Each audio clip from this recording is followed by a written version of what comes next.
ለመሆኑ ብሩክ ይዞት የመጣው ፍላሽ እውነት የዝናን ሴራ የሚያጋልጥ ነው ወይስ ተመሳሳይ ፍላሽ ነው የሚለውን እንደዚሁም የፍላሹ ምንነት ሲጋለጥ መድብልን ለቀቁት ወይስ አልለቀቁትም የሚለውን እንግዲህ ይዤላችሁ ነው የመጣሁት። እንደሚታወቀው ብሩክን ስላስፈራሩት እንደዚሁም ደግሞ ወንድምህን ለማግኘት ከፈለክ ወይም ደግሞ ወንድምህን በህይወት እንዲለቀቅ ከፈለክ እናንተ ጋር ያለውን መረጃ እያንዳንዱ ነገር ለኔ ልትሰጡኝ ይገባል በማለት አስጠንቅቆት ነበረ። ብሩክ ብዙ ጊዜ ብቻውን ነገሮችን ማድረግ አይታይበትም። ከአሁን በፊትም እንግዲህ እንዳየነው ነው ብዙ ጊዜ ሲሳሳት ማህሌት ብዙ ነገር ስታደርገው በጣም ብዙ ጊዜ በልጁም ሆነ በራሱ ብዙ ነገሮችን በተደጋጋሚ ስትፈጽምበት አይተናል። አሁንም መልሳ ያንን ሁሉ አድርጋ ከቤታቸው ከወጣች በኋላ ያደረገችውን አይታቸዋል። ሰራተኛዋን እሷ ናት ያስገባቻት። እንደዚሁም በሰራተኛዋ በኩል ብዙ ነገሮችን ለማግኘት እየሞከረች ትገኛለች። እንደዚሁ በሰራተኛዋ ልጇን በመያዝ እኛ ያልንሽን ነገር ማድረግ አለብሽ እያሏት ብዙ ነገሮችን እየተባለች ትገኛለች። እንግዲህ ካሳለፍነው ፓርት ላይ ፍላሹን ይዞ ብሩክ አምልጦ ነበረ። ብሩክ ካመለጠን በኋላ እንግዲህ መድብልን በዚህ መልኩ ሲያሰቃዩት ከቆዩ በኋላ ወደ ብሩክ ነው የደወሉት። ከአሁን በፊትም ከብሩክ ጋር ይደዋወላሉ። ባይዘዌ መድብል ከመምጣቱም በፊት ማለት ነው። ብሩክ ከሞገስ ጎን ነበረ በወቅቱ። ከሞገስ ጎን የሚቆሙ ሰዎችን ሁሉ ለማጥፋት ዝና የቻለውን ነገር እያደረገ ነበር። አሁን ላይ ከብሩክ በላይ እንቅፋት የሆነበት ጀግና የሆነበት ታጋይ የሆነበት ሰው መድብል ነው። በተለይ መድብል ከመጣ ወደዚህ ብሩክ ብዙ ጊዜ ነገሮችን ለመድብል ብቻ እየተወ ነው። አይታችኋል እንግዲህ መድብል በተያዘ ጊዜ ቢያንስ በቅርብ ርቀት ሆኖ መከታተል ይችል ነበረ። ከአሁን በፊት መድብልና ዝና በተደባደቡ ጊዜ በወቅቱ ሸሸት ብሎ በቅርብ ርቀት ሲከታተል የነበረው ሞገስ አስፈላጊ ሰዓት ላይ እንዴት እንደደረሰለት አይተናል። ከኋላ መታ በድንጋይ ልትመታው ስትል በወቅቱ ማህሌት ሞገስ ግን ተደብቆ ስለነበር ማህሌትን ተከላክሎለታል። በወቅቱ መድብል በቅርብ ርቀት ባይሆን ኖሮ ዝና እና ማህሌት በሁለት በጣም ያጠቁትና ያጠምዱት ነበር በወቅቱ። ነገር ግን ብቻውን ስለመሰላቸው መድብል ብቻውን ስለመሰላቸው በወቅቱ እንደዚሁ ሞገስም ፈርቶ እየሮጠ ስለመሰላቸው ነበረ እንደዛ ሊሆን የነበረው። ነገር ግን በቅርብ ርቀት ሆኖ ተከታትሎ መድብልን ከዛ አደጋ አድኖታል ከፈጣሪ በታች በወቅቱ ሞገስ ማለት ነው። ባይዘዌ ሞገስ ብዙ ጊዜ ፈሪ ሰዎች በብልሃት ነው የሚሄዱት ይባላል። በጣም ትክክል ነው። ሞገስ የሚሄድበት መንገድ እንደዚሁም ደግሞ ራሱን ለማዳንም ሆነ በዙሪያው ያሉ ሰዎችን ለማዳን የሚያደርገው አካሄድ በጣም ነው የሚመቸኝ። ከኃይል ይልቅ ብልጠትን ነው እንትን የሚለው። አይታችሁ ከሆነ መድብል በተያዘ ጊዜ ሂድ እያለው ለራሱ በጣም ሲከራከረው ነበረ። ብዙ ጊዜ በቃ ሰዎቹ የዝና ሰዎች ዙሪያውን በደንብ በቂ ዝግጅት አድርገው እስከሚጨርሱ ድረስ ፍጥጥ ብሎ እንዴት ነው ትቼህ የሚሄደው እያለ ብዙ ደቂቃዎችን አቃጥሎበታል ማለት ነው። ከዛም በኋላ ከኋላ ዝግጅቱን የጨረሰው ዝና ከኋላ መጥቶ ባላሰበው መልኩ ኃይለኛ የሆነ አመታት ማጅራቱ ላይ ከመታው በኋላ ወደቀ። ይህንን እንዲያደርግ ደግሞ ብዙ በር የከፈተለት የብሩክ መርበትበት ነው፣ የብሩክ ሁኔታ ነው። እንግዲህ የብሩክ ሁኔታ እዚህ ላይ ብቻ አላበቃም። ወደ ቤት ሄደ፣ ለነ ቅድስት ተናገረ፣ እንደዚሁም ለነ ሞገስ ተናገረ። ሞገስ አሁንም በጣም ጥሩ ስትራቴጂ ነው የነደፈው። ባይዘዌ ፍላሹንም ይዞ ተባለበት ቦታ እንዲሄድ የሚያደረገው ሀሳቡን ሞገስ ነው።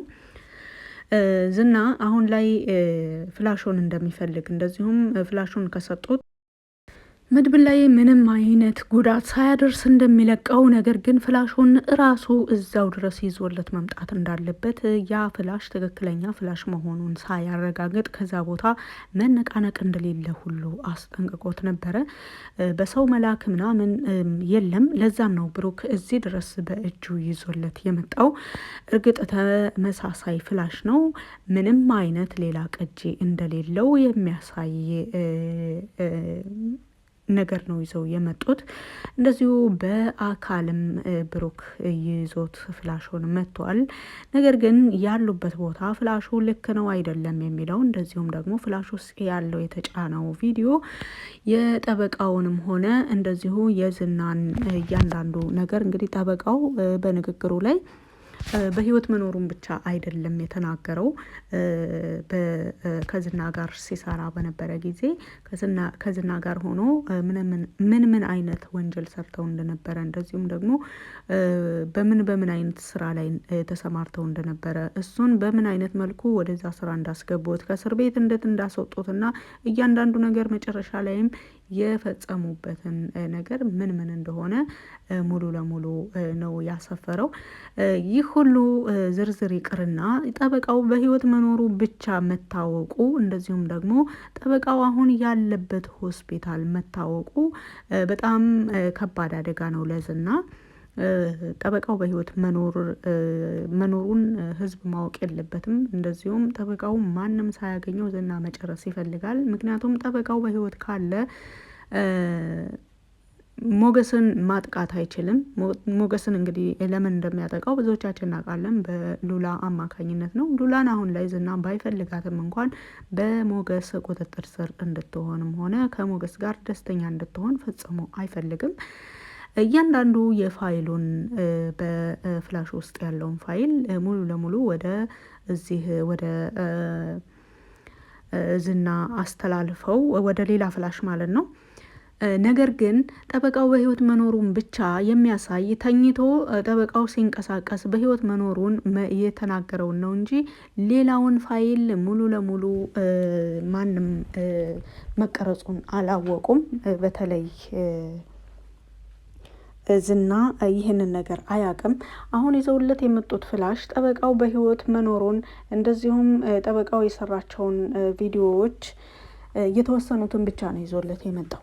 ለምን ሌላውን አልያዘውም?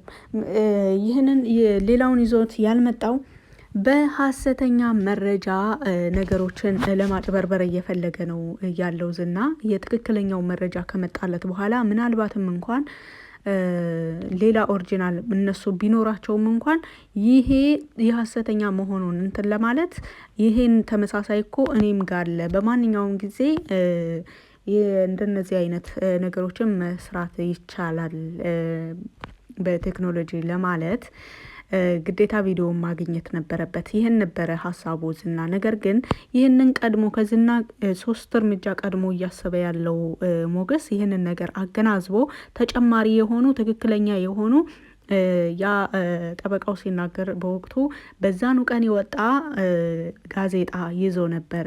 እዚህ ላይ ግን አይደለም፣ የቆየ ቪዲዮ ነው፣ ታሞ በነበረ ጊዜ የተሰራ ቪዲዮ ነው፣ ወይም ደግሞ ሆን ብሎ የሰራው ቪዲዮ ነው ብሎ እንዲያስብ ኖርማል ዝም ብሎ ቀኑን የማይገልጽ ምንም አይነት ምልክት የሌለው ነገር ግን ጠበቃው ራሱ መሆኑን የተናገረው። እንደዚሁም መረጃ እያሉ እያስፈራሩት ያሉት ዝናን እያስፈራሩ ያሉት እሱ መሆኑን እያንዳንዱ ይዞት የነበረውን ነገር እንደገና እንዳዲስ ነው ፈብርከው እንዳዲስ ሀሳቡን መጥቶላቸው ያደረጉትና አሁን ላይ ይህንን ፍላሽ ትክክለኛ መሆኑን የጠበቃው ቪዲዮ መሆኑን እነሱ የቀረጹት ቪዲዮ መሆኑን ሙሉ ለሙሉ አምኗል። ዝና ቪዲዮን ካየው በኋላ ሌላ በእናንተ እጅ አለመኖሩን እንዴት ላረጋግጥ ምናምን ባለ ጊዜ በፈለገው ነገር ማረጋገጥ እንደሚችል በሙሉ ልብ ተናግሯል። ከዛም በላይ ደግሞ ዝናን ያሳመነው ነገር መድብልን እንዲለቀው ያደረገው ነገር ቢኖር የመድብል መናደድ ነው። መድብል በጣም ተናዶ ነበረ ፍላሹን ሲሰጠው። ፈጽሞ ይሄንን ማድረግ የለብህም፣ ፈጽሞ ይሄንን አታድርጉ፣ እኔ በህይወት ባልኖርም እንኳን ለራሱ ይሄ ወንጀል መጋለጥ አለበት፣ የፈለገውን ያድርገኝ፣ እኔን የፈለገውን አደረገኝ ማለት ደግሞ ወንጀሉን መደበቅ ይችላል ማለት አይደለም። እናንተ ፍልሚያቸውን ትግላቸውን ቀጥሉ፣ ፍላሹን እንዳትሰጥ እያለ ነበር ሲጮህ የነበረው። ይህ ነገር በጣም አጓጉቶታል። ምክንያቱም ፍላሹ የራሱን ዋናውን ኦሪጂናሉን ፍላሽ ይመስላል። እንደዚሁም የብሩክ ሁኔታ ደግሞ ይበልጥ ነገሩን ተርበትብቶ በጣም ፈርቶ ነበረ። ብሩክ ለመድብል ምን ያህል እንደሚያስብለት ከአሁን በፊት ከምን አይነት ህይወት ውስጥ እንዳወጣው የመድብል በህይወት መኖር እንደዚሁም መድብል አሁን ላይ እየተሰቃየ ያለውን ስቃይ እየተሰቃየ ያለው ለኔ ብሎ ነው ብሎ ያስባል ብሩክ። እንደዚሁም ደግሞ መድብል ፈጽሞ ህይወቱን ማጣት የለበትም። ይህን ነገር መጀመሪያውኑ የጀመርኩት እኔ ነኝ በማለት እንግዲህ መጀመሪያ የጀመሩት ብሩክና ሞገስ ናቸው። ምንም አስፈላጊ በሆነው ጊዜ መጥቶ ከእስር ቤት ወጥቶ መድብል ይህንን ትግል ቢቀላቀልም ከዛ ፈጽሞ መውጣት ከማይችልበት ቦታ ህይወቱን ሁሉ መስዋዕት ለማድረግ ዝግጁ ሆኖ ነው መድብል ከዛ ቦታ ብሩክን ያወጣውና እስካሁን ድረስ እየታገለለት ያለው ሽፋን ሆኖ እንደ ሽፋን እንደ ጥላ ሆኖ እየተከላከለለት ነገሮችን እየተከላከለለት እየመከተለት ያለው መድብል ነው። የመድብል ህይወት ለብሩክ ምን ማለት እንደሆነ እንደዚሁም ደግሞ መድብል ብዙ ተስፋ አለው። እርግጥ ብዙ ጊዜ አንተ ለምሳሌ ታስፈልጋታለህ፣ ለቅድስት ታስፈልጋታለህ እያለ ቢናገርም ነገር ግን ብሩክ ደግሞ በመድብል ህይወት ውስጥ ትልቅ ተስፋ አለው። ወንድሜ እንደ ሰዎች ትዳር ይዞ ህይወቱን ባማረ መልኩ እንደዚሁም በዝና በኩል የጨረሰውን ነገር ደግሞ አብረን እንጨርሳለን፣ ዝናን ለህግ እናጋልጣለን እያለ ሙሉ በጣም ትልቅ የሚባል ተስፋ አለው። እያንዳንዱ ነገር በማስተዋል በጣም ፈርቶና ድንገት መድብል ላይ ከባድ የሆነ እርምጃ እንዳይወስድበት በጣም እየፈራና እየተንቀጠቀጠ ነበረ። በተመሳሳይ መልኩ ደግሞ መድብል ያ ፍላሽ ፈጽሞ ዝና እጅ መግባት እንደሌለበትም ሲናገር ነበር። ይህ ብሩክ ይዞት የመጣው ፍላሽ ትክክለኛውን ነው የሚመስለውና እዚህ ጋር ትክክለኛው አይደለም ተረጋጋ ለማለት ደግሞ ብሩክ አይችልም። ምክንያቱም በዝና ቁጥጥር ስር ናቸው። ሁለቱንም እየተከታተሏቸው ነው ያሉት። መድብል ታስሮ ሲሆን እየጮኸ ያለው፣ ብሩክ ደግሞ ፍላሹን ይዞ እጆቹ እየተንቀጠቀጡ ነበረ እየተናገረ ያለው። ስለዚህ ያ ትክክለኛ ፍላሹ አይደለም ብሎ መድብልን ለማረጋጋት እንኳን እድል አላገኘም ነበረ።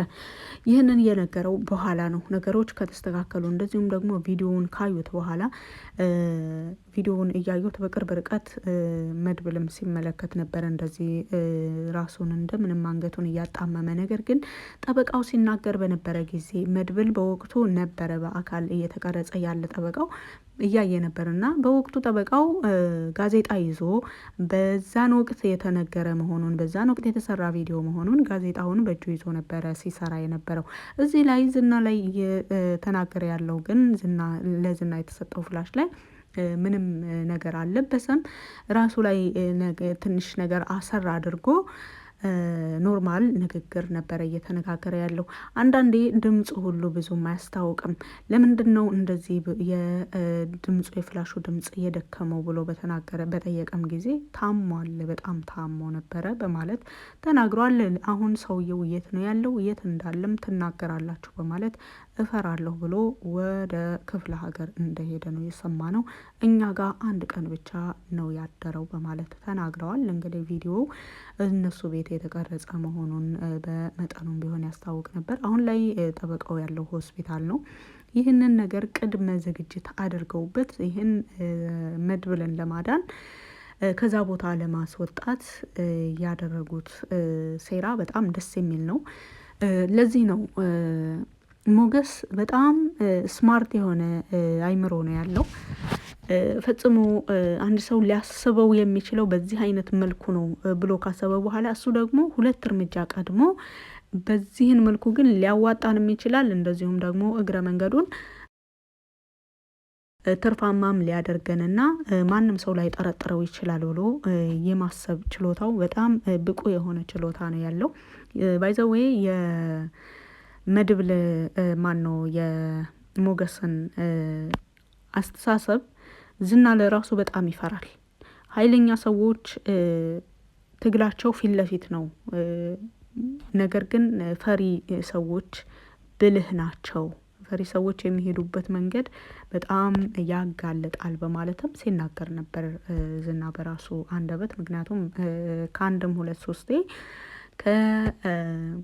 ከሞገስ ጋር ተገናኝተው ምን አይነት ስትራቴጂ ነድፎ እንዳመለጠ ራሱን የሚያስመልጥበት መንገድ ዝና በኃይል ፊት ለፊት ሲመጣ ሞገስ ግን በተቃራኒ አቅጣጫ ከአሁን በፊት አይተናል። ከሉላ ጋር ተቃቅፈው እንደዚሁም መንገድ ላይ ወክ እያደረጉ ሳለ ፊት ለፊት አግኝቷቸው ነበረ። ከኋላ ምንም አይነት ማምለጫ የለም። ከፊት ለፊት ደግሞ መሳሪያውን ይዞ በቃ አሁን ምንም ማምለጫ የላቸውም፣ ማምለጥም አይችሉም ብሎ በጣም ዘንቶ በነበረ ጊዜ ሁለቱንም ሳያገኛቸው ዝም ብሎ ብቻውን ሮጦ መልሶ ወደ ቤቱ የሄደበት አጋጣሚ አለ። ስለዚህ አሁን ላይ በጣም ደስ የሚል ስትራቴጂ የነደፈው ሞገስ ነው። እንደዚሁም ደግሞ ትግላቸውን በቅርብ ዝናን ወደ ሕግ ለማቅረብ ዝግጅት እንደጨረሱ ነው የምናየው። በጣም ደስ የሚል ነገር ነው። በቀጣይስ ምን ይፈጠራል የሚለውን አብረን የምናየው ይሆናል። በቪዲዮ ላይ ማንኛውንም አስተያየት በኮመንት ስር መጻፍ ትችላላችሁ። ድል ለመድብል።